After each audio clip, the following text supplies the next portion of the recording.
Ngiyabonga kakhulu bafowethu, zihlukene ke indlela engikhulise ngazo. Abanye abangikhulise ngokungisupporta benginika uthando kona yonke into engiyenzayo, befa lapha engifa khona. Abanye bangikhulise ngokungishaya.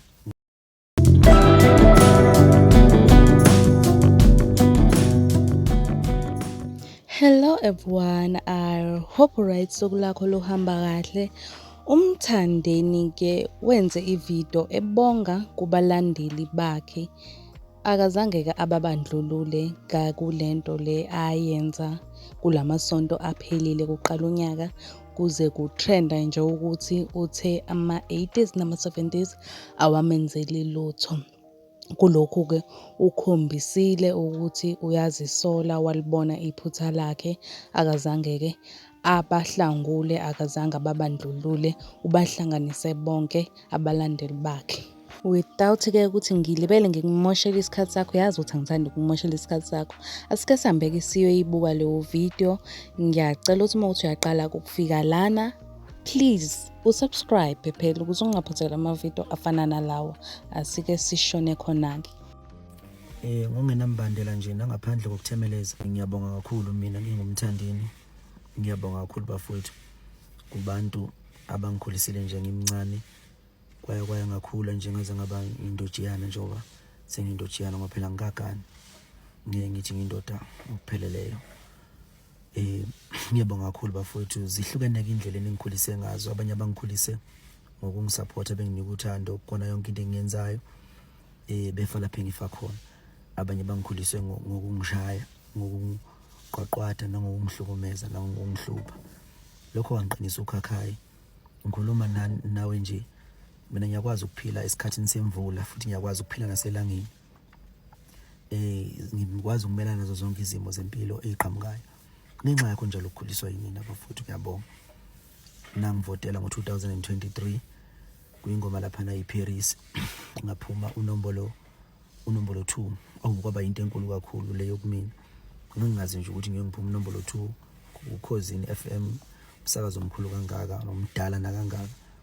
Phuma unombolo 2 kwakuyinto enkulu phela leyo.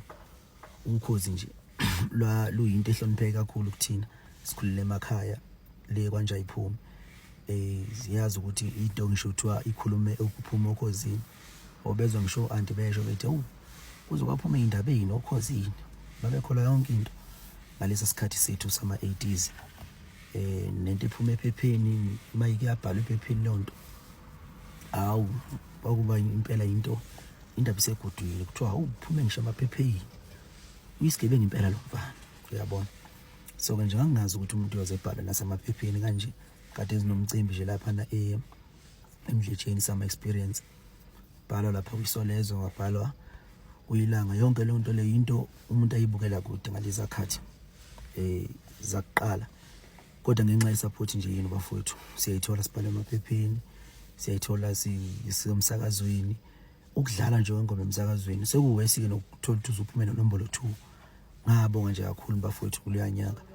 Ngaze futhi ngabonga nababephumelele bephuma unombolo 1 nabo ngababongela. Kwaze kwangena futhi u-2024 nangivotela lapha sawina indondo record of the year. Kuyimina ngedwa nje uMaskandi. Lokho kwenza ukuthi uMaskandi unqobe lapha yana kumasama i-record of the year. Kwayinto enkulu leyo. Kwangena futhi unyaka lapha naphinde nazovotela kuyigushi, igushi yahlukanisa unyaka. Kwamnandi nje kakhulu bafowethu abantu nokuyinto engayigcina kudala ukubona abantu bejabule kanje. Ngiyakhumbula nje ngalezi zakhathi zama-90s kukhona ingoma kaSisi uBrenda Fassie eyayithi vula indlela weMamgobhozi musukuba nomona unyana wami uyashada namhlanje. Kanjalo kwaba khona uMandozi Nkalakatha, kwaphinde kwaba khona umlilo wePignancy uyashisa ngawulokothi. Kuningi nje bafowethu, angazi ngabala ngithini. Zingane zakwethu enikwenze kumina nikwenze nakwabanye. Angilindele okuhle kodwa anongifakela okuhle, niphinde futhi ningifakele nesishebo futhi senhlupheko nobunzima, ngoba mhlazana nangitotosa angeke ngibe umthandeni lo. Angeke ngisaba umthandeni lona engangidalela ukuthi fanele ngibe uyena. Kunomlando kumele ngiwushiye emhlabeni omuhle oyofunda nazizukulwane. Uma ningitotosa ningitotosa njengengane yendodakazi, angeke ngikwazi ukuthi ngikufeze konke kufanele ngizokufeza emhlabeni. Ngicela ungarelax bafowethu, ngicela kube busy ngayo yonke indlela ongaba busy ngayo. Uphosa itshe, uphose imboko, uphosa ibhodlela bafowethu. Ngiyabo nje kube njenge-accident nje yokushaya umphakathi bafowethu. Kuyangiqinisa lokho mina, kuyangilekelela kakhulu. Ngiyabonga bafowethu kakhulu. Wamashanda umfana, uyabonga. Sivala lapho kwividiyo namhlanje, sibeka ungqi. Ngiyacela ukuthi uma ukuthi uyithandile ividiyo, ngiyacela ukuthi ushiye u-like, uphinde usimeshe no-subscribe, and mina I'll see you in the next video. Bye.